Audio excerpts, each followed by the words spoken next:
also invite you to imagine a large golden sun directly above your head.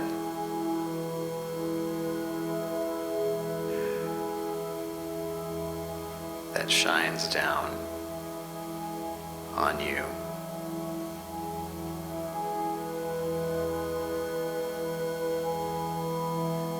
And imagine that golden light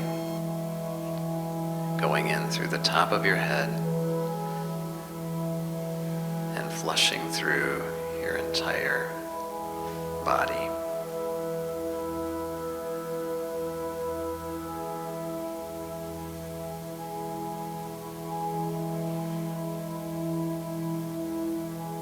We are talking today about what it means to be human.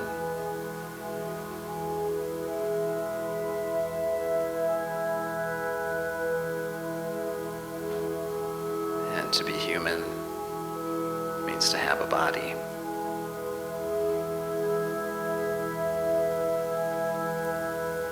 So I invite you to place your hands on your heart if you feel so moved.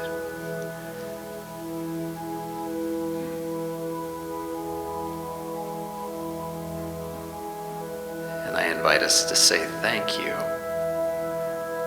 to our heart.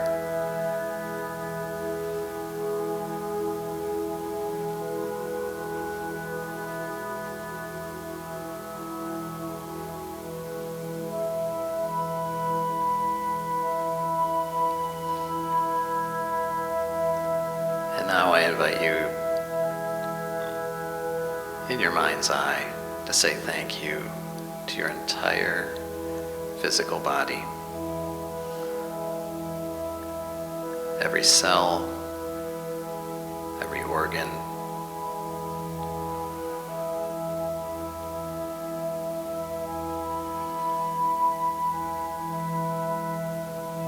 that keeps us alive,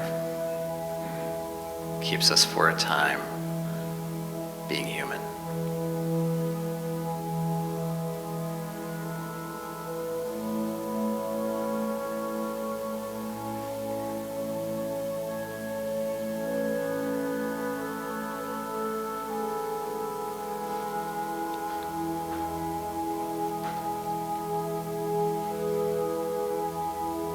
A few weeks ago, I came across a quote that made me stop and pause.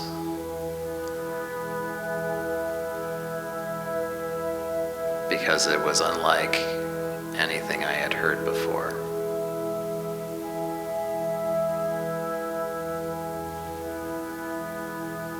And this is what it said.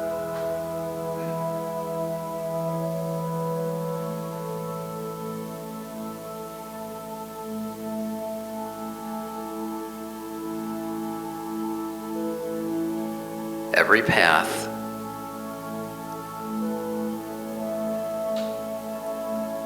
leads away from the truth.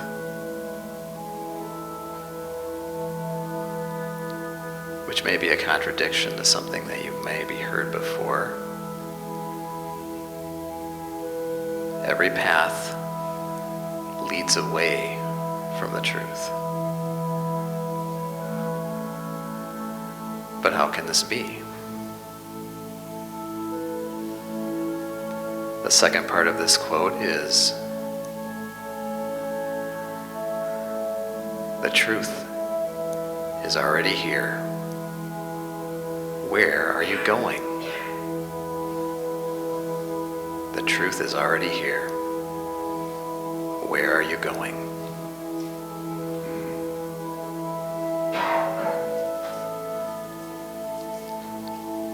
So how do we access this truth? That's always with us. That's always here. That's what we are going to do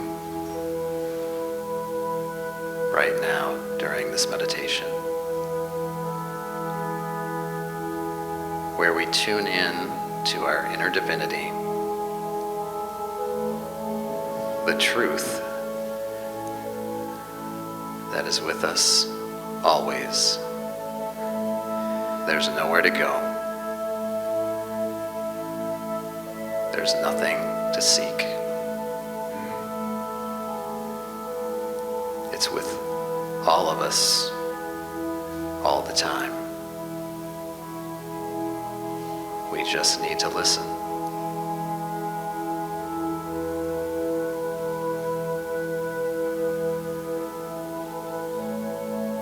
So for the next few moments, I invite us to tune in to that inner divinity, however you imagine it, however you experience it.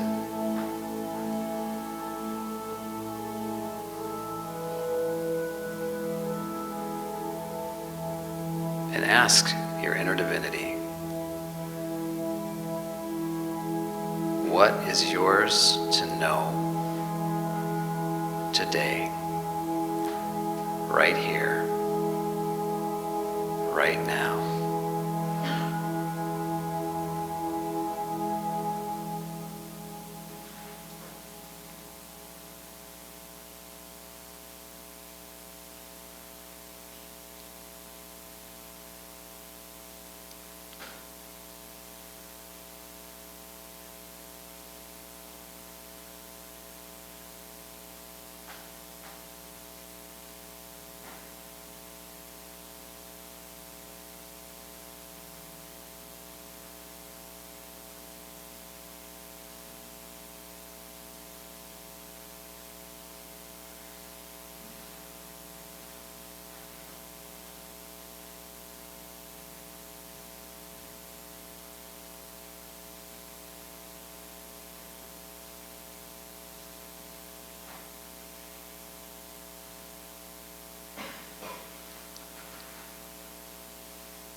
So how did it feel to access your inner divinity?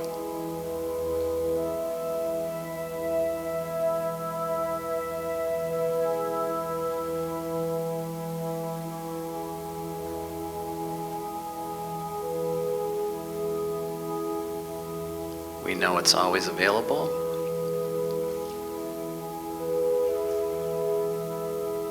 But it's very easy in our day-to-day lives to forget that it's with us all the time. Grace is here. We don't have to go anywhere to find it.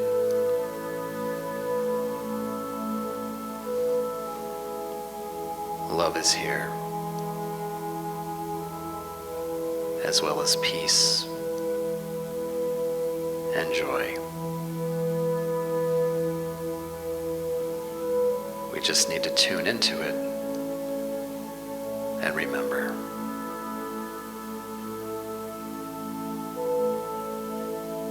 Knowing this,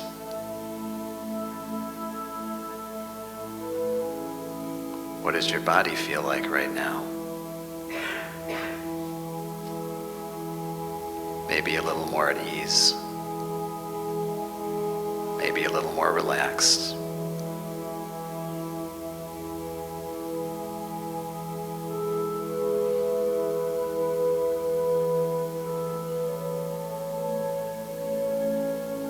In this new year of 2022,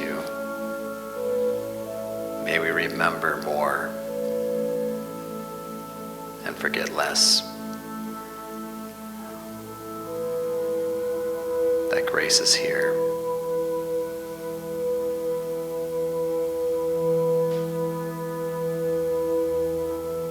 That the truth is here.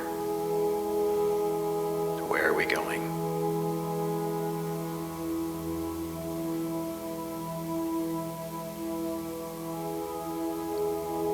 I invite you to take one more deep breath in and release.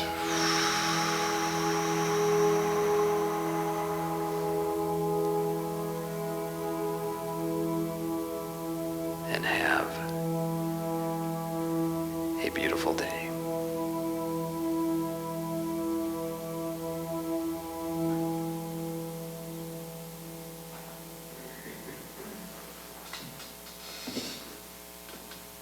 Appleton, Wisconsin. I had promised the Unity at Appleton that I would do a burning bowl for them, and they don't have a minister right now at this point, so this was my weekend, so here I am to do a burning bowl for them tomorrow. So decided to come to you via video today. So anyway, it's a little colder here, so a little bit of a different adventure for Mindy and I, but here we are. So I will go ahead and just get into the talk this week. I kind of want to start because I'm going to go and do something. Most of you here or watching this today, if you have heard me talk any at all over any amount of time, you are probably aware that I am a huge fan of the supernatural, the paranormal, ghost hunting, Sasquatch, all that kind of stuff. So it should come as no surprise to you that this also includes television shows and movies. Now, lately, I've been watching a vampire series. And in this series, quite a few of the townspeople that are turned into vampires. And this isn't necessarily unwanted by everybody because some of the people want to be turned into vampires. And so the vampires decide that they're going to turn them. Now, becoming a vampire means different things to them. And there's reasons why some of them want to become vampires. You know, some of them, it means that they get increased physical strength. So that's why they're like, hey, I want to become a vampire. I want to be really strong and really fast. You know, these vampires can run really quickly and do all kinds of things like that. Kind of cool stuff. They can hear really well. You know, somebody can be whispering like 2 floors down and a vampire can hear those people whispering. So that's really cool too. You get like this super strength or super hearing. Age. So, if you're turned a vampire at 25, you are forever 25. So that's why some people want to be turned into vampires. You get instantaneous healing. You know, if you get a cut on your skin or whatever, it just heals within a matter of minutes or seconds, in some instances. And it means immortality. At least for most part, as long as you avoid catching on fire or, the traditional stake to the heart, those kinds of things. So, otherwise you'll live pretty much forever. There's some in this show that are like 500, 1,000 years old, so they can walk the earth for a really long time. But there are also those that don't want to be turned into vampires, for they embrace what it means to be human. And one young woman specifically, she doesn't have a desire to be turned, yet against her will, she is turned into a vampire. And as time goes on, within the series, she learns to deal with being a vampire, but she still finds herself longing for those human experiences that she can no longer have. For instance, she wanted children one day, yet as a vampire, she can't have children. So that was taken away from her. She wanted to grow old with somebody, but that now too is out of the question because she's a vampire. Until one day she finds out that there's a cure for being a vampire, and she takes it. And with that cure, she embraces her humanity. She embraces what it means to be human. Now, she finds that her strength has greatly diminished. She's no longer as strong as she used to be. She's not as fast as she used to be. She finds that she faces dangers that she didn't have to deal with when she was a vampire. But she embraces it all because she embraces that human side of herself with all the perceived imperfections. Because to her, those perceived imperfections is what makes being human so beautiful and so perfect. Now, the show really made me think about this with myself as well and with all of us. We've learned, and probably many of us have accepted that we are indeed both spiritual and human. Yet, sometimes we tend to throw out our humanness. We tend to throw it out the window while trying to lean more into that spiritual side of ourselves, right? Because we learn to lean into that. That's, being more and more spiritual is what we need to do, right? It's what we should do. That's what some of us learn. That's how some of us take to some of our spiritual teachings. But do we have to throw our humanness out the window? Is it possible for us to acknowledge our spiritual side and continue to walk within that spiritual walk and that spiritual path while still embracing our humanity and the beauty that comes with that, with embracing our humanity? Can we accept the perceived imperfections of our human side and learn to love it just as it is, just as we are? Now, in her book, The Gifts of Perfection, Dr. Brene Brown states, love and belonging are essential to the human experience. And she goes on to say, if we want to fully experience love and belonging, we must believe that we are worthy of love and belonging. So I think far too often we're trying to live this spiritual life, and that's a good thing, don't get me wrong. It's a good thing to want to grow spiritually and to seek to grow spiritually, to see that there is more to this life than just the physical world. But I think also in that we can sometimes forget that we are also here to have this human experience. So sometimes we can become too hard on ourselves, right? We make one mistake, this thing that we perceive as one mistake, and that little voice in the back of our head doesn't let us forget it. Then we make another perceived mistake, and the voice tells us, well, look at you, you did it again. You never get it right. And each time that little voice tells us that, we start to become harder and harder on ourselves until one day we no longer feel worthy. We no longer feel worthy of acceptance. So we start to tell ourselves things that aren't true. We tell ourselves that we'll finally be worthy of that acceptance when we lose those nagging 20 pounds that we haven't been able to lose. When we have the perfect spouse or perfect partner. When we finally hit that 15-minute meditation mark, 20 minutes, 30 minutes, whatever it is, So you see where I'm going with this. Before long, we hit that point where we no longer look at ourselves in the mirror and see that beautiful image that's staring back at us. That beautiful image that is here to have this very wonderful, very meaningful human experience. But in order to be truly able to see that beautiful image and to immerse ourselves in this wonderful human experience, we must begin to see ourselves within the light that we are meant to see ourselves in. See, that's where the rubber meets the road. We're here to see the human side of ourselves. But see, the human side of us can get caught up in what the ego tells us. Now the ego isn't bad. Sometimes we're taught, the ego is here to cause drama and to hurt you and those types of things. The ego is not bad. The ego just is. In fact, it can sometimes help keep us humble. It can help protect us from harm. But in its attempt to do that, it can also lead us to believe things that aren't really true about ourselves. One of the things it can tell us is to avoid uncertainty. Why would it tell us that? Well, there's no comfort in uncertainty, right? Because the ego likes to feel comfortable. Stepping into uncertainty can make us start to feel a little afraid or a little freaked out. It takes us out of our comfort zone and it puts us into this whole new place. It made me think about jumping out of an airplane, not something I have ever done because I'm terrified of heights, but that's a lot of uncertainty for me in that. But it made me think about jumping out of an airplane, especially when it's your first time doing it. You take a pack that somebody else put together and you place it on your bag, and you allow somebody that you may or may not know to actually secure it on your body, right? Maybe it's the flight instructor or whoever. And then you jump. You jump and you trust that parachute is going to first open and secondly, open when it should. That's probably also a very important part of the equation. You may not think about it in that instance, though. Your adrenaline's flowing and you're just ready to do this. You're ready to just take that leap and jump. Well, at least some of you, not me. But anyway. But are you certain, absolutely certain, that it's all going to work out as it should? You're not. especially if somebody else that you don't know packed that chute. But you step out into uncertainty because to not do it will rob you of that experience of what it's like to jump out of an airplane. So why can't we also equate this to stepping out into the uncertainties of life?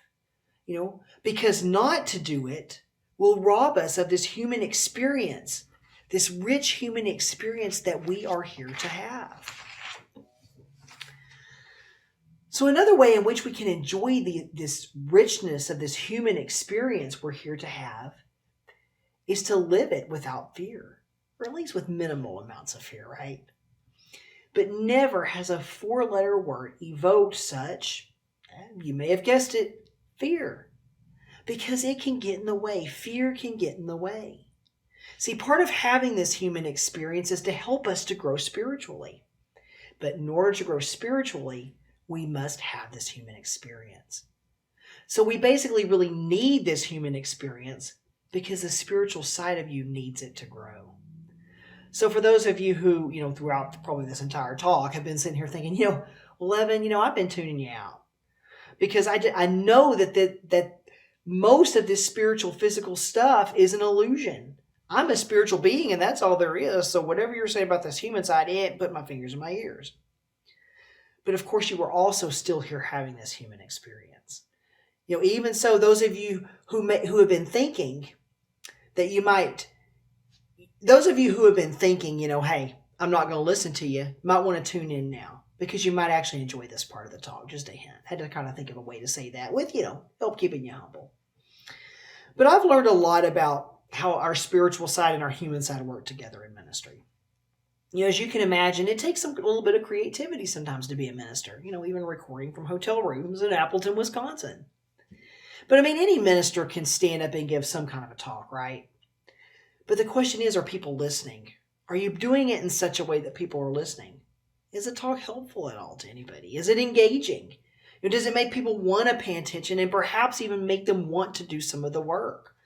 When I first started ministry and I gave talks during my ministerial internship, the words I gave lots of times were hardly even my own. I wasn't like taking other people's talks and making them into my own, but I'd take words from books and other resources and I'd try to somehow morph it into a talk that was my own. And I'd get these ideas, of things that I should talk about, but my mind would tell me, ego would tell me that they were silly. They, would tell me that there was no way anybody would want to listen to that. So why should I give the talk is what I would tell myself. Until one day I tried it. I sat down to write a talk and the words just started flowing. Kind of like when I sit down to write, the words just kind of started flowing. So I captured everything as it came to me. I typed it all on my computer. And I'd always trusted that I had never trusted that if I gave some of those talks and some of those things coming into my mind, that it would be okay. So I decided to give it a whirl. I'm like, I'm going to try to see if it would be okay. And I did it. And you know what happened? I'm sure you're going to guess what I'm going to tell you. It became fun. It became engaging. It became a way for people to get to hear what my higher self had to say. It became a way for me to allow the universe to speak through me. And at first I was really terrified because it also felt like I was making myself vulnerable to let people know some of what was inside of me that was wanting to come out. And I would sit here and think, what if people didn't like my new styles of talks? What if some of the ideas I was having, ideas like that, having the different kind of white stone ceremony last week, what if it just fell flat? But see, this is where I learned that ideas come to us for a reason. Whether yours are more creative or analytical, they come to you for a reason. But we far too often sometimes just let fear hold us back with that. Something awesome comes and we think, well, I can't do that. What would people think? They might boo me completely out of the room. I couldn't do that. Well, maybe so. Maybe people will boo you out of the room, but so what? At least in that moment, you stepped out of fear. You stepped out into that uncertainty that we talked about a little while ago, and you gave it your all. And in that, you also make progress along your spiritual path. That human experience that you just had also helped you grow spiritually because it showed It showed you what trust and what faith are all about within this human experience. So like the show I talked about in the beginning, we can fight this human experience. We can decide that we're going to try to ignore this human experience. That to live into it is somehow unrewarding. Or that we must constantly strive to just walk solely in the spiritual path and we're not doing something right. We can tell ourselves those things. Or we can remember the beauty that is so often found in our human side. We can go back to remembering, like in the vampire show, when she was turned into a vampire, she would look back and remember how rewarding the human experience was for her and how special it could be. And we can do that as well. So no matter how many lifetimes we may come back to live, there is never going to be another one just like this. We're never going to come back into this same exact one. There is only one chance at this very specific one. Why not make it count? Why not embrace it for the richness that it truly is? So just remember, we're here to have this. We are spiritual beings, but we are spiritual beings here having this human experience. What other choice is there but to just learn to lean into it and to trust and to love it?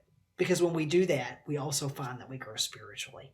Namaste, everybody. I will see you again in person next week. Remember, we've got the membership class. So if you want to become a member of the Unity of Madison, this is your time to shine.